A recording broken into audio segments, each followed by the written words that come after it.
Welcome back to the deep dive. Today we're shifting gears a little. We're not just, skimming a topic for general interest. We are locking the doors, turning off our phones, and settling in for what I can only describe as high-stakes, intensive study session. That's a good way to put it. This isn't just edutainment today. We are effectively in the war room, preparing for battle. Exactly. And our target audience today is very specific. We're talking to the MD anesthesiology students. Maybe you're prepping for those grueling Gujarat University exams, or maybe you're staring down the barrel of the DNB theory papers. You're feeling that pressure. Oh yeah, the coffee is probably wearing off, and you desperately need someone to synthesize the mountain of reading you're supposed to be doing. And honestly, even if you aren't sitting for an exam next week, the topic we're tackling today is the absolute bread and butter of acute care. I mean, if you can't manage this, you can't manage an ICU, you can't manage a post-anesthesia care unit, and you certainly can't call yourself a safe anesthetist. No pressure at all then, right? So, today we are tackling the two watery giants of the chest, pulmonary edema and pleural effusion. We're going to break down the pathophysiology, the clinical features, and most importantly for us, the anesthetic management. And we aren't just chatting. My role here today is to grill you a little bit, to act as that senior faculty member, perhaps that external examiner looking over his spectacles, and make sure we are building examiner-approved answers. I'm ready? Good. We want to move you from just knowing the concepts to being able to articulate them in a way that gets you maximum marks in a theory paper and, frankly, saves your skin in a viva. Okay, I'm ready to be grilled. And to do this, we've pulled from a massive stack of sources. We've got the heavy hitters, Miller's anesthesia, of course. We've got Morgan and McCall. We've dug into Harrison's principles of internal medicine for the pure medicine side of it, and Guyton's physiology for the fundamentals. And a couple of others, too. The ICU book by Marino, which is fantastic for the critical care perspective. And you've even dug into specific DNB question bank papers, which is smart. Yeah, I wanted to see exactly what they've asked over the last 20 or so years. And it's a robust stack. Looking at the patterns in those DNB questions, I'm looking at the list from that DNB questions topic-wise source right now. You see topics like treatment of acute pulmonary edema appearing as far back as December 1994. Wow, that's a classic. It is. It came up again in June 2002. Pulmonary edema in intraoperative period is another one they love. And very notably, negative pressure pulmonary edema appeared as recently as December 2022. So this isn't a topic that's going away. They love this stuff. They absolutely do. And they love compare and contrast. They want you to be able to clearly, precisely distinguish between these two conditions. So our mission today is to convert complex physiology into structured, high-yield answers. We need to clearly differentiate between fluid in the lung and fluid around the lung. All right, let's jump right into Part A then. Introduction and exam framing. Let's set the scene. I'm sitting in that Viva chair, heart pounding. The external examiner leans forward and says, "Doctor, define pulmonary edema and pleural effusion for me."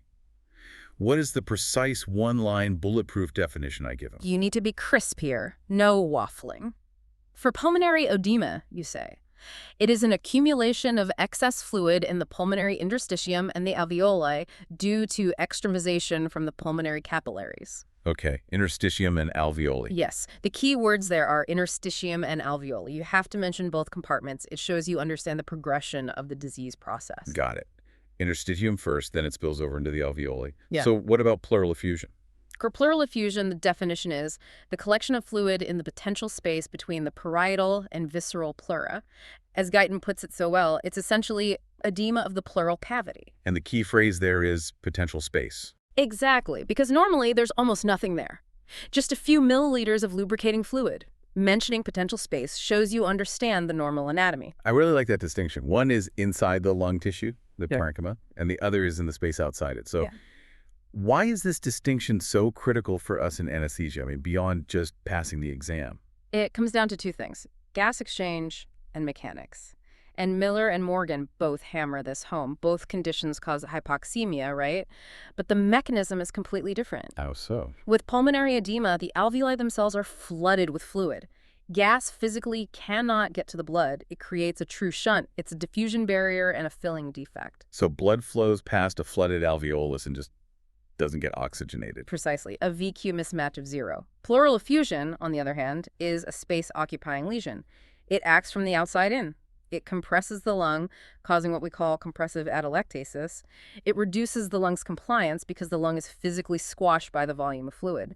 So if I were to simplify it in my head, edema drowns the alveoli from the inside. Effusion squashes them from the outside. That's a perfect way to visualize it. And remember, both are usually markers of significant underlying organ failure, the heart, the kidneys, the liver, or the lungs themselves. So perioperatively, these patients are walking a tightrope. If you induce anesthesia without understanding which one you're dealing with, and more importantly, why it's there, you can cause a catastrophe. Okay, that sets the stage perfectly. Let's dive deep now into Part B, pulmonary edema.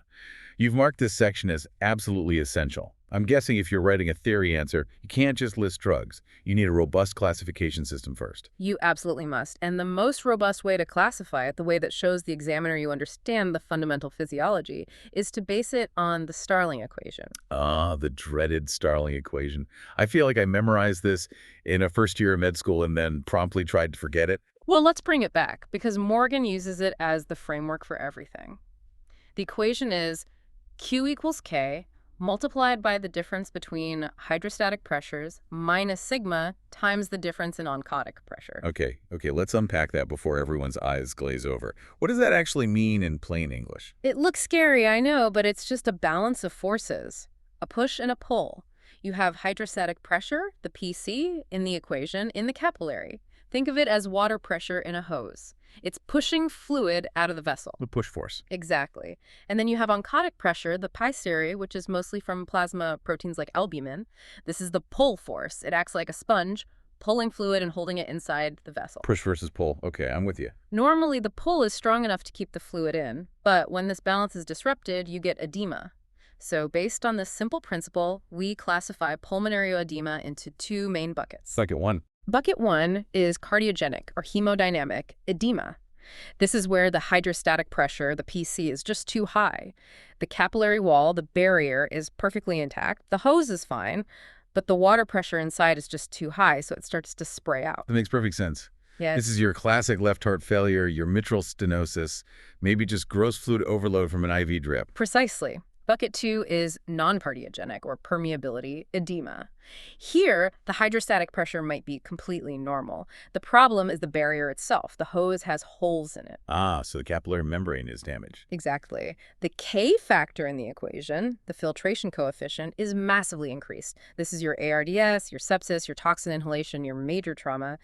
Even normal pressure will cause a massive leak because the wall is compromised. And you mentioned earlier, if you really want to impress the examiner. Yes. You mentioned the special subcategories of non-cardiogenic that they love to quiz on, specifically neurogenic pulmonary edema and negative pressure pulmonary edema. We will definitely come back to those. Okay, fantastic. So let's start with the most common one, cardiogenic pulmonary edema. You've called this exam gold. Let's walk through the step-by-step pathophysiology. It all starts with the heart, usually. According to Guyton and Harrison's, you have a failure of the left ventricle to pump effectively, maybe from an MI or severe hypertension.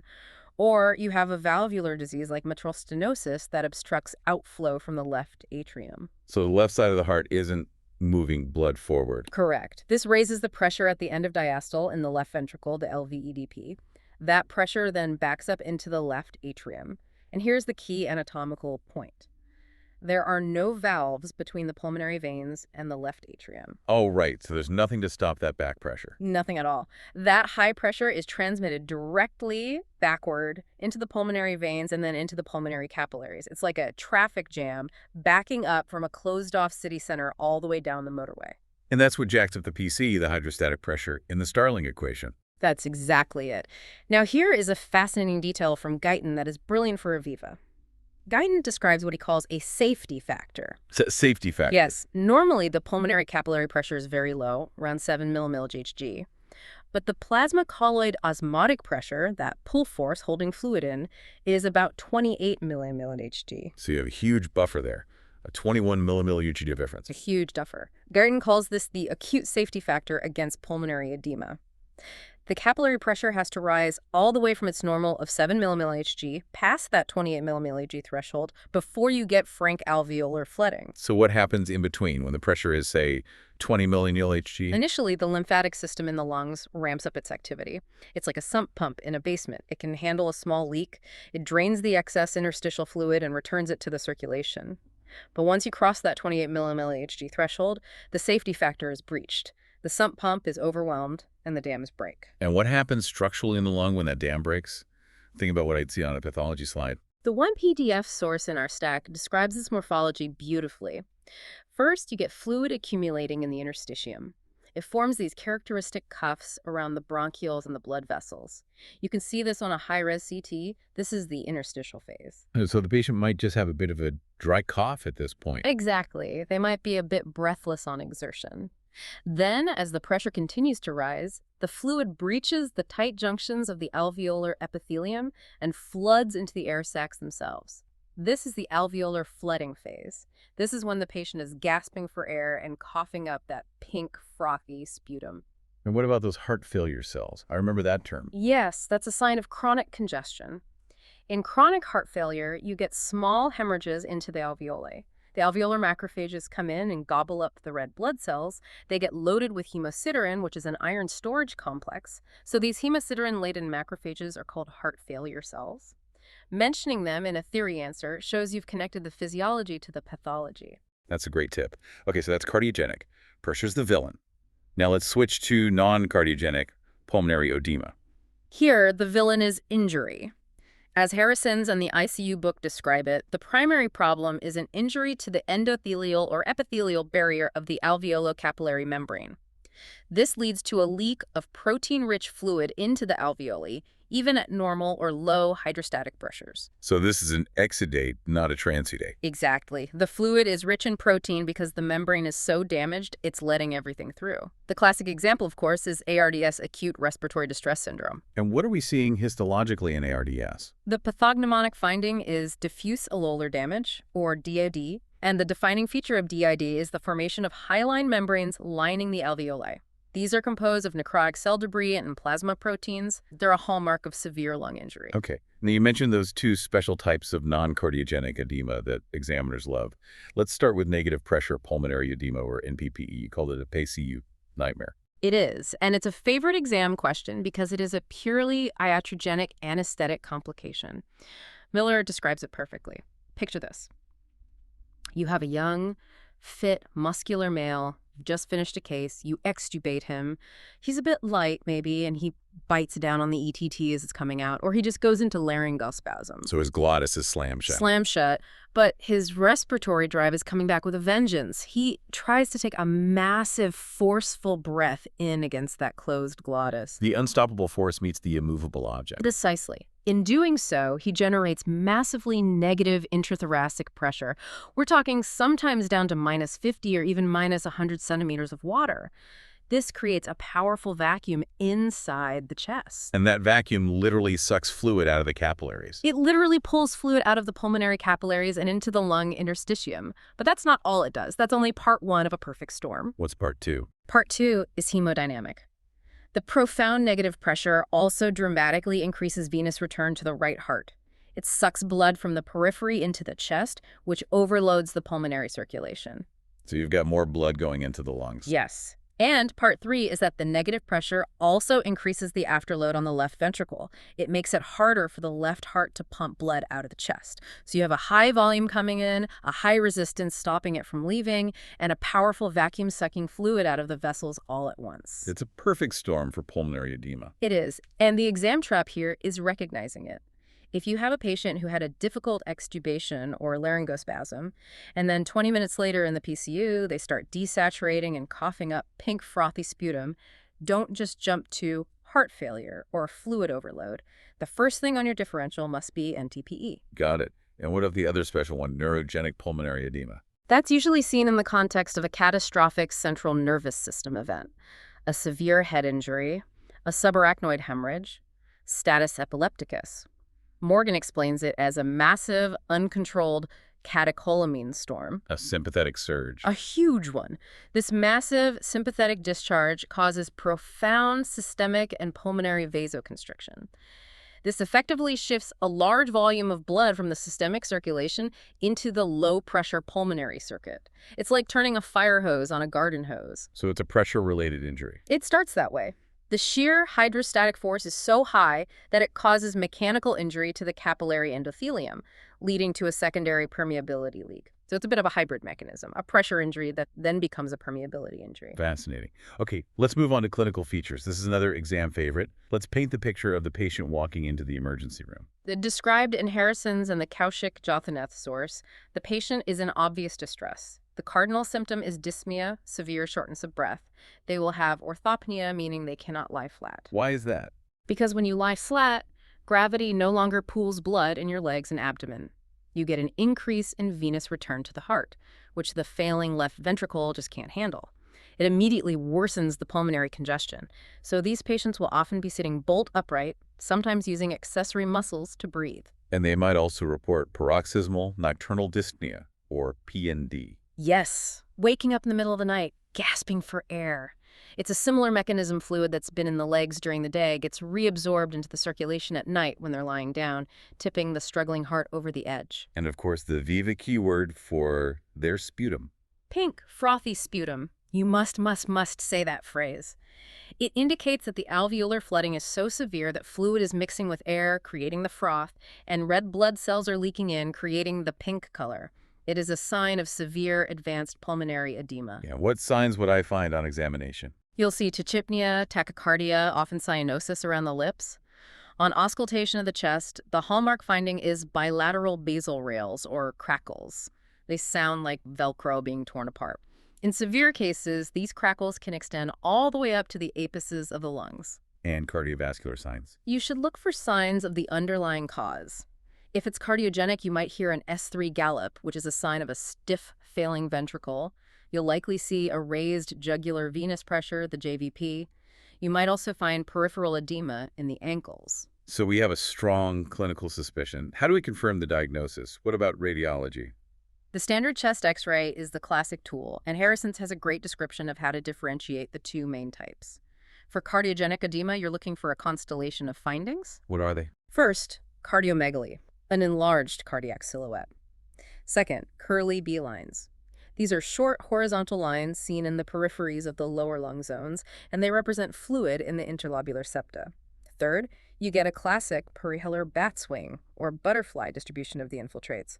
And finally, you often see upper lobe blood diversion, or cephalization, where the vessels in the upper parts of the lung become more prominent than those in the lower parts.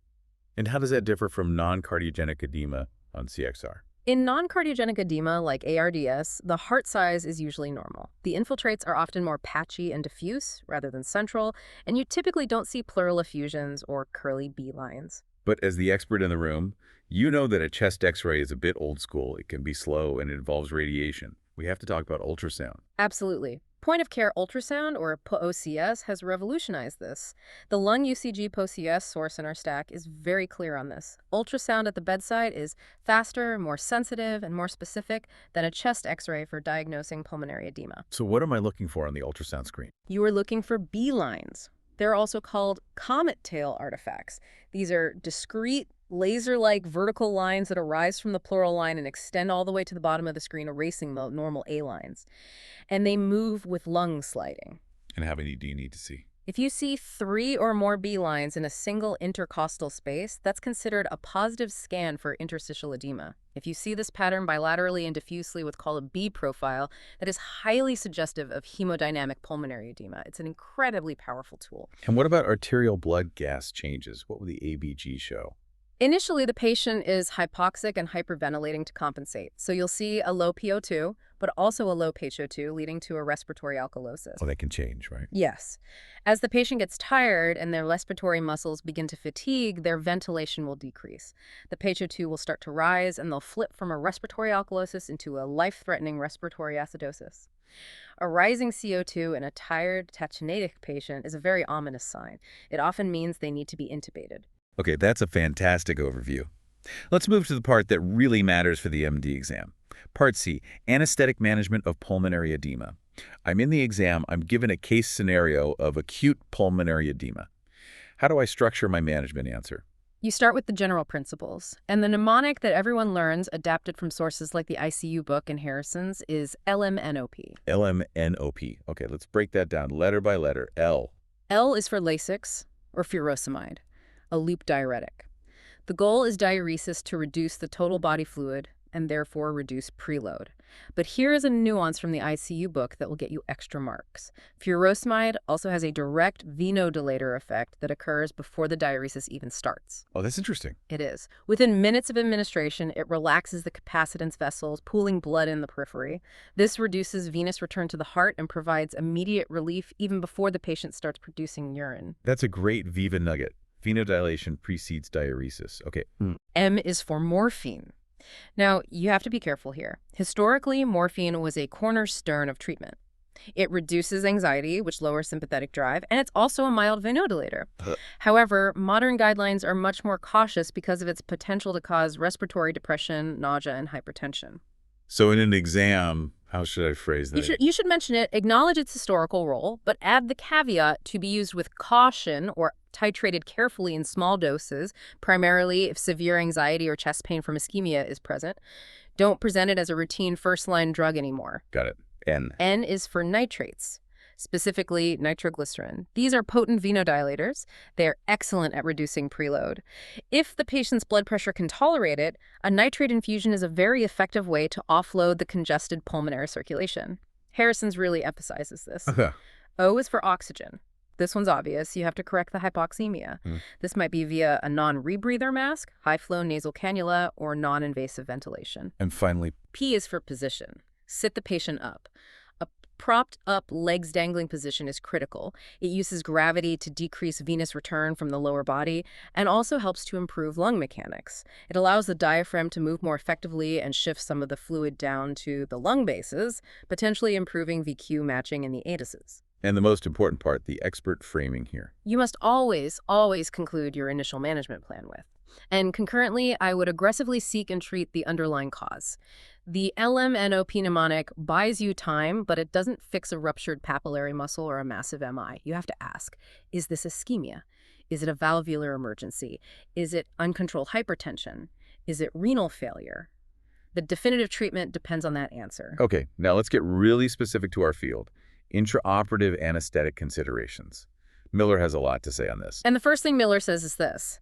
If you have a patient with active floated pulmonary edema who is scheduled for elective surgery, the answer is simple. Cancel the case. Cancel and optimize. Do not induce anesthesia unless it is an absolute life or limb-saving emergency. Miller is very strict on this point. It is incredibly dangerous. But what if it is an emergency? Say a ruptured appendix in a patient with decompensated heart failure. Then you are in the danger zone, and you have to proceed with extreme caution. Pre-induction, you must pre-oxygenate them thoroughly. Ideally, not just with a mask, but with some form of PEEP or CPAP to try and recruit some of those flooded alveoli before you even start. And for induction. As per both Kaushik, Jyothanath, and Miller, the key is to avoid myocardial depression and hypertension. Propofol can be lethal in this situation. It's a vasodilator and a myocardial depressant. It can cause a catastrophic drop in blood pressure in a patient who is relying on a high sympathetic tone to survive. So what's a better choice? Etomidate is often the preferred agent because of its cardiovascular stability. A careful, slow titration of ketamine is another option. And if they are in acute distress or have a full stomach from gasping for air, you must treat them as such and perform a rapid sequence induction. And what about fluid management during the case? One word. Restrictive. Keep them dry. This is not the time for liberal fluid loading based on the urine output. Your goal is euvolemia or even slight hypovolemia. If their blood pressure is low, support it with vasopressors or inotropes, not with large fluid boluses. You will just drown them. Okay, let's talk about the ventilation strategy. This is an area where I think a lot of students can be a bit vague. You can't be vague here. You need to be specific. Miller is very clear. You must use a lung protective ventilation strategy. This means low tidal volumes, around 6 milliliters per kilogram of predicted body weight, not actual body weight. Why low tidal volumes? Because these lungs are stiff, wet, and non-compliant. The aerated portion of the lung is much smaller than normal, what we call the baby lung. If you try to force in large tidal volumes, you will overdistend and injure that healthy part of the lung, causing volley trauma and worsening the edema. And the other key component of the ventilation strategy. PEEP, positive end expiratory pressure. PEEP is your best friend. Tell me exactly why PEEP is so important. What are the mechanisms? It does several things. First, it increases the pressure inside the alveoli at the end of expiration. This physically opposes the hydrostatic forces and helps to push the edema fluid out of the alveoli and back into the interstitium, where the lymphatics can start to deal with it. Second, it helps to recruit or reopen alveoli that have collapsed due to the fluid, which improves your VQ matching and oxygenation. And there's a third effect, on the heart. Yes. By increasing intrathoracic pressure, PEEP reduces venous return, or preload, to the right heart. In a patient with a failing left ventricle, this reduction in preload can actually improve their position on the Starling curve and enhance their cardiac output. It helps to decongest the heart. So it's treating both the lungs and the heart simultaneously. Exactly. It's a cornerstone of management. What about managing that special case we talked about, negative pressure, pulmonary edema, if it happens in the PSCU after extubation? The first and most important step is to relieve the airway obstruction. Break the laryngospasm. Once the airway is patent, the management is primarily supportive. Maintain oxygenation. The key therapy is applying CPAP or PEEP via a tight-fitting mask. This directly counteracts the negative pressure that caused the problem. Do we need diuretics? Diuretics can be used, but the condition often resolves surprisingly quickly on its own with just PEEP and oxygen. Miller notes that it usually resolves rapidly, often within 12 to 24 hours, because the underlying capillary integrity isn't permanently destroyed. It was just temporarily overwhelmed by the extreme pressures. And what if that's not enough? What's the next step in the ICU? If the patient is conscious and cooperative, non-invasive ventilation, or NIV, like BiPAP or CPAP, is the first-line therapy. The ICU book is a strong advocate for a trial of NIV before resorting to intubation for cardiogenic edema.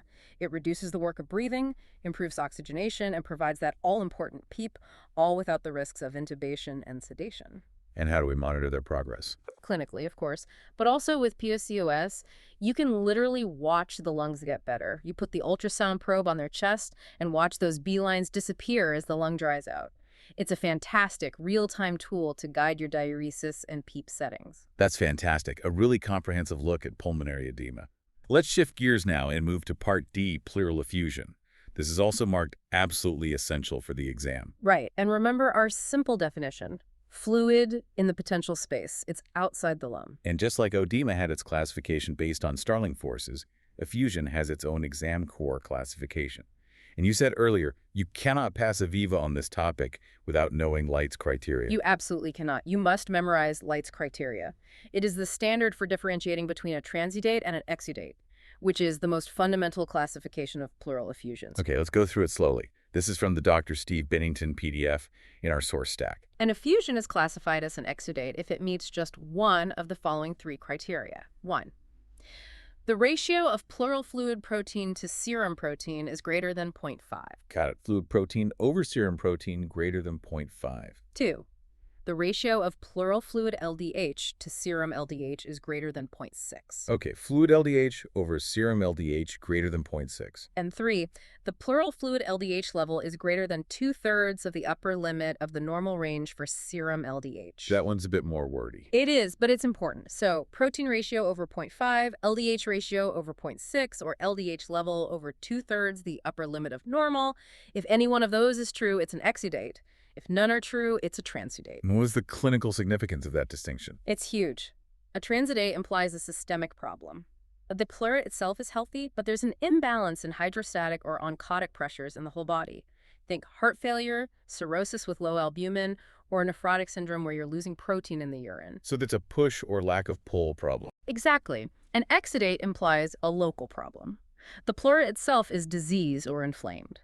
This increases the local capillary permeability, allowing protein and LDH to leak out. Think infection like pneumonia or tuberculosis, malignancy involving the pleura, or pulmonary embolism.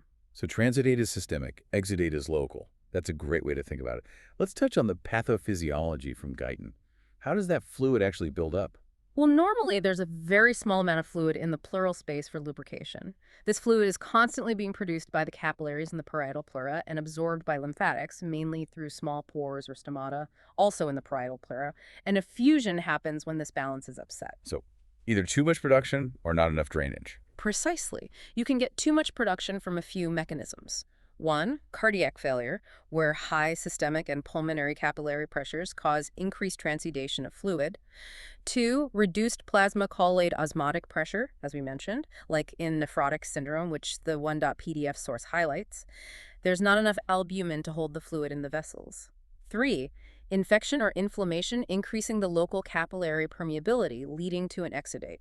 And what about the drainage side? That's the fourth mechanism, blockage of lymphatic drainage. This is a very common cause in malignancy where tumor cells can block the lymphatic stomata or nodes, preventing the fluid from being cleared.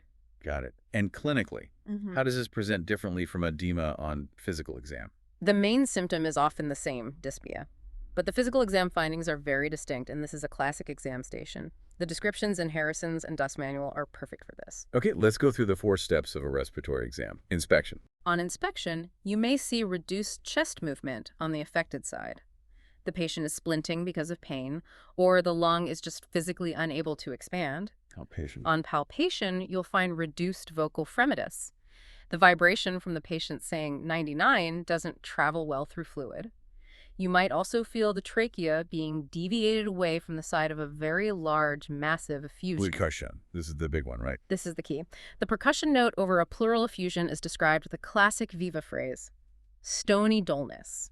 Not just dull, like over the liver, but stony dull. It's a very flat, non-resonant sound. You must use that term. Stony dullness. I'll remember that. And finally, auscultation.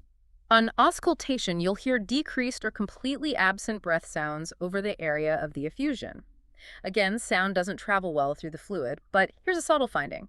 You might hear bronchial breathing right at the upper level of the fluid. This is because the underlying lung is compressed and consolidated, which actually transmits the sound from the large airways better than aerated lung does. So, stony dullness with absent breath sounds is the classic combination. Now, what is the specific effect of pleural effusion on respiration from a mechanical point of view? Miller discusses this. Yes, it's a space-occupying lesion, and it has 3 main mechanical effects. First, lung compression. It physically crushes the lung underneath it, causing compressive atelectasis. This directly reduces the functional residual capacity, or FRC. Second, it reduces compliance. But it's important to specify it reduces both lung compliance, because the lung is squashed, and chest wall compliance, because the fluid is pushing the chest wall outwards. The whole respiratory system becomes stiff. And third, it affects the diaphragm. A large effusion pushes the diaphragm down and flattens it. This puts the diaphragm at a severe mechanical disadvantage. A flattened diaphragm cannot contract effectively to generate the negative pressure needed for inspiration. which brings us to Part E, anesthetic management of pleural effusion. And the big question that always comes up is, do we stick a needle in it and drain it before surgery? That is the crucial preoperative question. And the general consensus from Miller and Morgan is, ideally, yes. If the effusion is large enough to be causing significant dyspnea, or to be causing a mediastinal shift on the chest x-ray, you should drain it preoperatively. Why? What's the benefit? Draining it will re-expand the underlying lung, which improves your FRC and your baseline oxygenation.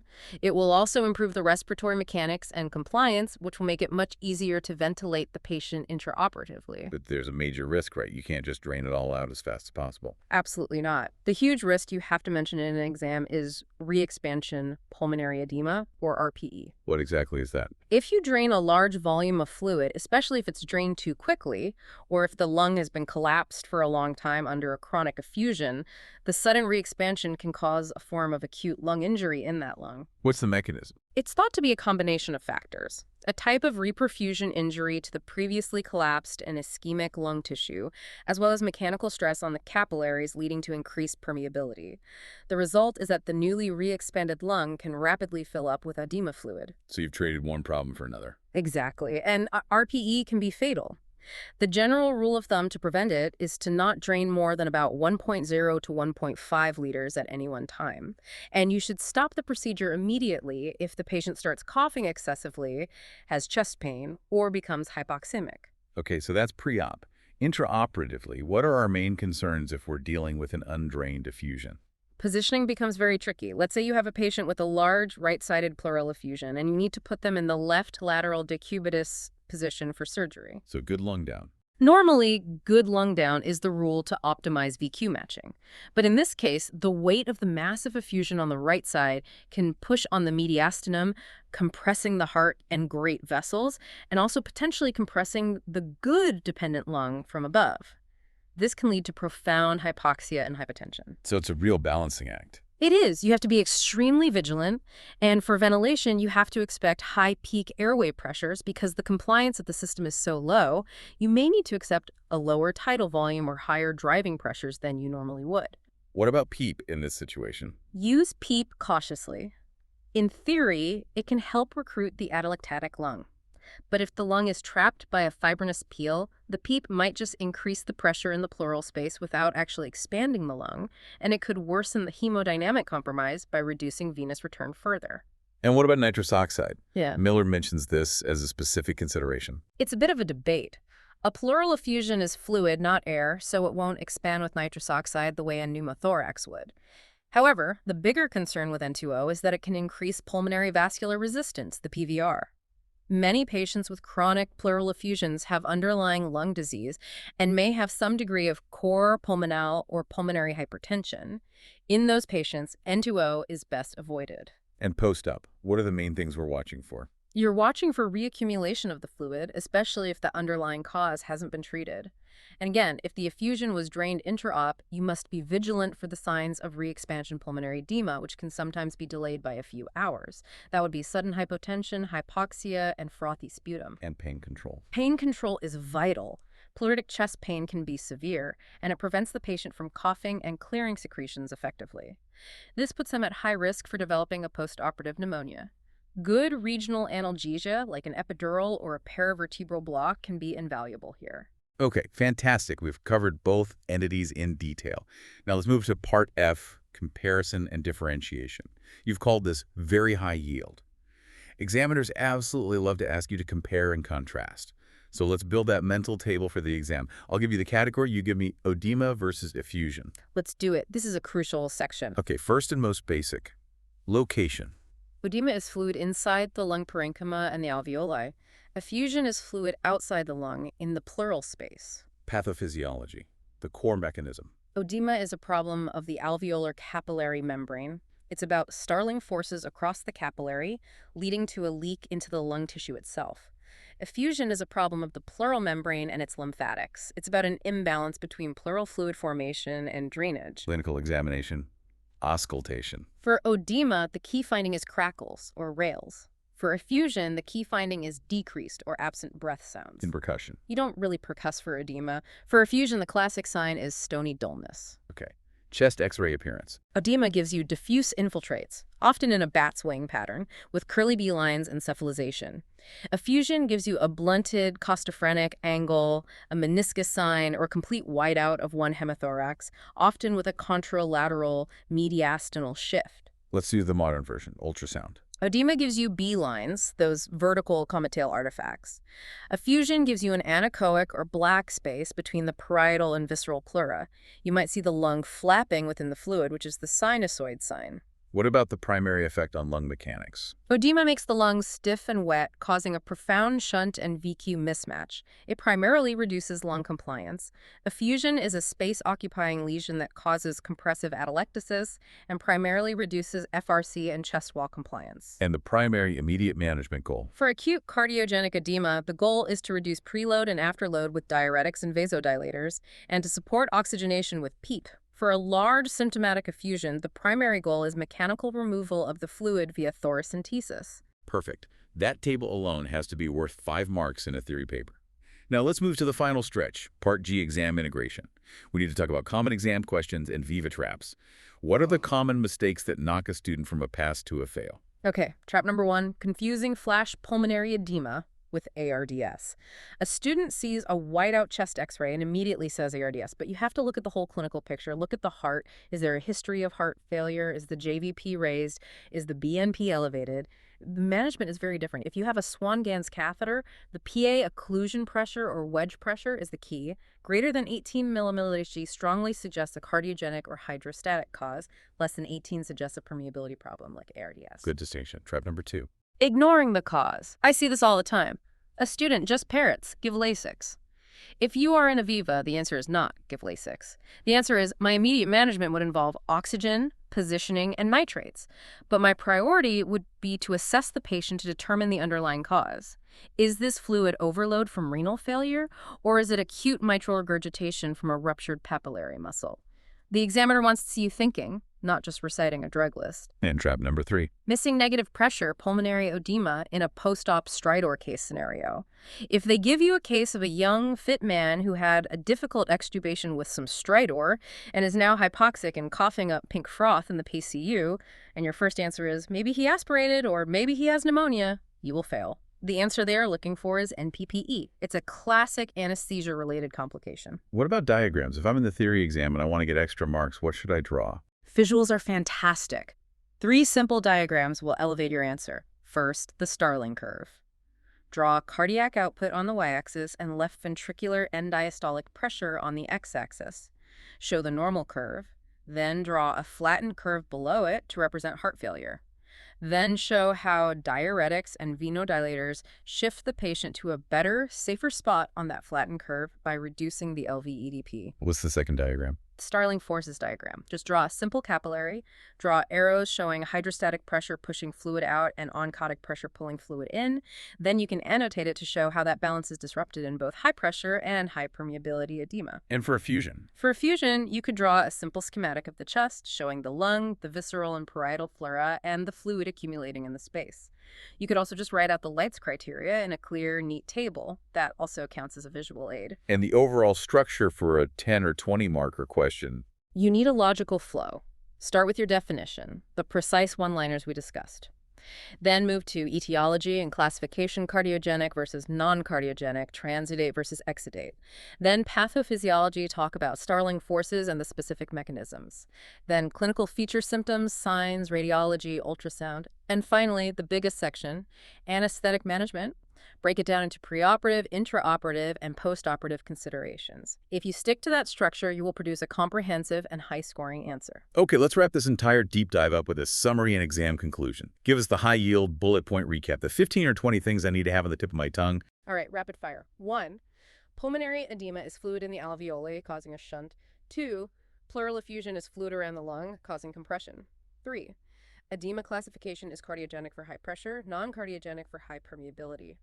4. Effusion classification is transudate for systemic causes, exudate for local causes. 5. Lights criteria for effusions, protein ratio over 0.5, LDH ratio over 0.6. 6. LMNOP for acute edema management, Lasix, morphine, nitrates, oxygen, position. 7. Treat the underlying cause. 8. Intra-op management for edema is restrictive fluids and lung protective ventilation with PEEP. 9. Watch for negative pressure, pulmonary edema after laryngospasm. 10. For large effusions, drain pre-op but watch for re-expansion, pulmonary edema. 11. Don't drain more than 1.5 liters at once. 12. Auscultation, crackles for edema, absent sounds for effusion. 13. Percussion, stony dullness for effusion. 14. Ultrasound is your best friend. B-lines for edema and echoic space for effusion. 15. If you write this structure, you won't just pass, you'll impress. That is absolutely brilliant. So to everyone listening, you have the structure, you have the core physiology, you have the Viva traps. Go back to Miller or Morgan, double-check those specific drug doses one more time, and practice drawing those simple diagrams. And think about the connections. The whole thing is about fluid balance, pressure, and permeability. If you understand those 3 concepts, you can work out the answer to almost any question they throw at you. And as a final thought to leave you with, think about how often we, in anesthesia and critical care, are the ones causing these problems. We give liters and liters of crystalloid for resuscitation. We create huge pressure swings during difficult intubations. This isn't just about managing diseases that walk in the door. It's about understanding the razor's edge we walk every day between resuscitation and iatrogenic lung injury. That's a profound point, a crucial one for any modern practitioner. That's it for this deep dive. Good luck with the exams. Deep dive complete.